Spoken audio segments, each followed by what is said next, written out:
ಒಂದ್ಸಲ ಅಲ್ಲ 10 ಸಲ ನಾವು ನೋಡ್ತೀವಿ, ನೋಡಲೇಬೇಕು. It's psychological film. ಮಗ ಬರ್ತಾನೆ, ಅಪ್ಪ ಬರ್ತಾನೆ, ವೈಫ್ ಬರುತ್ತೆ, ಮಗಳು ಬರುತ್ತೆ, ಮಗ ಬರ್ತಾನೆ, ತಂಗಿ ಬರುತ್ತೆ, ಎಲ್ಲ ಬರುತ್ತೆ. It's not a violent film. I don't know why they told it's a violent movie not to allow the childrens. I don't know. It's not a violent film. Everybody must watch it at present. Thank you. Movie ತುಂಬ ಚೆನ್ನಾಗಿದೆ. Yash acting ತುಂಬ ಚೆನ್ನಾಗಿದೆ. Hollywood ರೇಂಜಿಗೆ ಮಾಡಿದ್ದಾರೆ acting. Visuals ಆಗಲಿ, ಪ್ರತಿಯೊಬ್ಬರು ನಯನತಾರ ಆಗಿರ್ಬೋದು, ನಮ್ಮ ರುಕ್ಮಿಣಿ ವಸಂತ್ ಆಗಿರ್ಬೋದು, ಎಲ್ಲರೂ ತುಂಬ ಚೆನ್ನಾಗಿ ಮಾಡಿದ್ದಾರೆ. ಬಟ್ ಮೂವಿ ಇನ್ನೂ ಸ್ಟೋರಿ ಕೆಲವೊಬ್ರಿಗೆ ಯಾರಿಗೂ ಅರ್ಥನೇ ಆಗಿಲ್ಲ. ಇನ್ನೂ ಸ್ಟೋರಿ ಬೆಟರ್ ಇರ್ಬೋದು ಅಂತ ಅನಿಸ್ತಿದೆ. ಬಟ್ ಮೂವಿ ತುಂಬ ಚೆನ್ನಾಗಿದೆ. ಎಲ್ಲರೂ ನೋಡಿಬಿಟ್ಟು ಸಪೋರ್ಟ್ ಮಾಡಿ. ಎಲ್ಲ ಚೆನ್ನಾಗಿದೆ. ಇದ್ದರೆ ತುಂಬ ಚೆನ್ನಾಗಿ ಅರ್ಥ ಆಗುತ್ತೆ. ಅದರಲ್ಲೂ ಯಶ್ ಅವರ ಆ್ಯಕ್ಟಿಂಗ್ ತುಂಬ ಚೆನ್ನಾಗಿದೆ. ಅದನ್ನ ನೋಡ್ತಾ ಇದ್ದರೆ ತುಂಬ ಖುಷಿ ಆಗುತ್ತೆ. ಯಾಕಂದರೆ ನಾವು ಇಷ್ಟು ದಿವಸ ನೋಡಿರೋ ಯಶ್ ಬೇರೆ, ಈಗ ನೋಡ್ತಾ ಇರೋ ಯಶ್ ಬೇರೆ. ಅದೇ ನಮ್ಮ ಲೆವೆಲ್ ಚೇಂಜ್ ಆಗಿದೆ ಅಂತ ತುಂಬ. ಯಾಕಂದರೆ ಅವ್ರನ್ನ ಆ ಸ್ಕ್ರೀನಲ್ಲಿ ನೋಡ್ತಾ ಇರೋದೇ ಒಂಥರ ಅದ್ಭುತವಾಗಿದೆ. ಅದೇ ಅಲ್ಲಿ ನೋಡ್ತಾ ಇರೋಂಥ ಅವರ ಹೇರ್ ಸ್ಟೈಲ್ ಆಗ್ಬೋದು, ಅವರ ಆ್ಯಕ್ಟಿಂಗ್ ಆಗ್ಬೋದು, ಅದ್ಭುತವಾಗಿದೆ. ಚೆನ್ನಾಗಿದೆ. ಮೂವಿ ಸೂಪರ್ ಆಗಿದೆ. ನೋಡಿ, ಯಾರು ಆ ಥರ ವಲ್ಗರ್ ಸೀನ್ಸ್ ಫ್ಯಾಮಿಲಿ ನೋಡಬಾರ್ದು ಅನ್ನೋ ಥರ ಏನಿಲ್ಲ. ಬನ್ನಿ ಮೂವಿ. ನಾವು ಹುಬ್ಳಿಯಿಂದ ಬಂದಿದ್ದೀವಿ ಮೂವಿ ನೋಡೋಕ್ಕೆ. ಇಲ್ಲೇ ಗಾಂಧಿನಗರಲ್ಲಿ ಸಖತ್ತಾಗಿದೆ. ಆ್ಯಕ್ಷನ್ ಸೀನ್ಸ್ ಆಗಿರ್ಬೋದು, BGM ಆಗಿರ್ಬೋದು, ಎಲ್ಲ ಸಖತ್ತಾಗಿದೆ. ಬನ್ನಿ ನೋಡಿ ಮೂವಿ, ಸಪೋರ್ಟ್ ಮಾಡಿ. ನಮ್ಮ ಕನ್ನಡ ಸಿನಿಮಾ ಬೆಳೆಸೋಣ. ಜಯೇಶ್ ಬಾಸ್.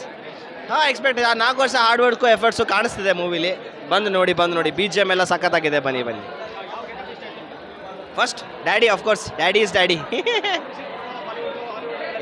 ಎಲ್ಲ ರೇಂಜ್ಗೂ ಟಕ್ಕರ್ ಕೊಡೋಂಗಿದೆ ಸರ್. ಎಲ್ಲ ರೇಂಜ್ಗೂ ಟಕ್ಕರ್ ಆಗಿದೆ.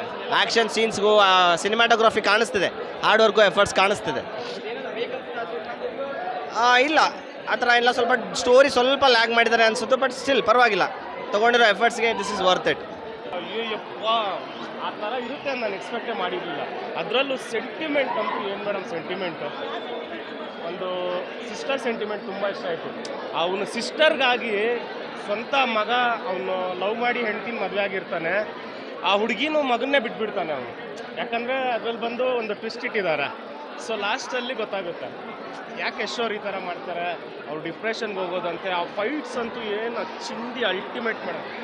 ಆ ಮಾಸ್ಟ್ರಿಗೆ ಇಲ್ಲಿಂದ ಸೆಲ್ಯೂಟ್ ಮಾಡ್ತೀನಿ. ನಮ್ಮನ್ನು ಯಾವ ಹಾಲಿವುಡ್ಡು ಇಲ್ಲ, ಎಲ್ಲ ಹೋಯ್ತು, ಎಲ್ಲ ಧೂಳು ಬ್ಲಾಸ್ಟ್ ಮಾಡಿ ಬಿಸಾಕಿದ್ದಾರೆ ಸರ್. ಇನ್ನೂ ನನಗೆ ಟೈಮ್ ಸಿಕ್ಕಿದ್ರೆ ನಾನು ಇವತ್ತು ಮತ್ತೆ ಶೋ ನೋಡ್ತೀನೋ ಏನೋ ಗೊತ್ತಿಲ್ಲ. ಆದರೆ ನಾನು ಜಾಸ್ತಿ ಥಿಯೇಟ್ರಿಗೆ ಬರ್ತಿರ್ಲಿಲ್ಲ, ಯಾಕಂದರೆ ಸ್ವಲ್ಪ ಬ್ಯುಸಿ ಇರ್ತಿದ್ದೆ. ಇವತ್ತು 4 ವರ್ಷದಿಂದ ಕಾದಿದ್ದೀವಿ. 4 ವರ್ಷದಿಂದ ಯಶ್ ಅವ್ರು ಅದು ಏನು ಮಾಡಿದ್ದಾರೆ ನಾನು ನೋಡಲೇಬೇಕು ಅಂತ ತುಂಬ ಎಕ್ಸೈಟ್ ಇತ್ತು ನನಗೆ. ಇವತ್ತು ಬಂದು ನೋಡಿದೆ. ಅದಕ್ಕೆ ನಾನು ಮಾರ್ನಿಂಗ್ ರಿವ್ಯೂಸ್ ನೋಡ್ತಿದ್ದೆ. ಆ ಫಸ್ಟು ಶೋನಲ್ಲಿ ಆಫಲ್ಲೇ ಹೇಳ್ತಿದ್ರು. ಎಲ್ಲಿ ನಮ್ಮ ಸ್ಯಾಂಡಲ್ವುಡ್ ಅವರಲ್ಲ, ಹೈದ್ರಾಬಾದಲ್ಲಿ ಅನ್ಕೊತೀನಿ ಮೇ ಬಿ. ಅವನೊಬ್ಬ ಹೇಳ್ತಾ ಇದ್ದ, ಏ ಪುಷ್ಪನಲ್ಲೇ ಅಮ್ಮ ಏದಿಲ್ಲ ಟಾಕ್ಸಿಕ್ ತಗ್ಗೇದಲ್ಲೇ ಅಂತ ಇದ್ದ. ಯಾರೋ ಟಾಕ್ಸಿಕ್ ಬ್ಲಾಸ್ಟ್ ಮಾಡಿ ಬಿಸಾಕಿದೆ ಎಲ್ಲನೂ.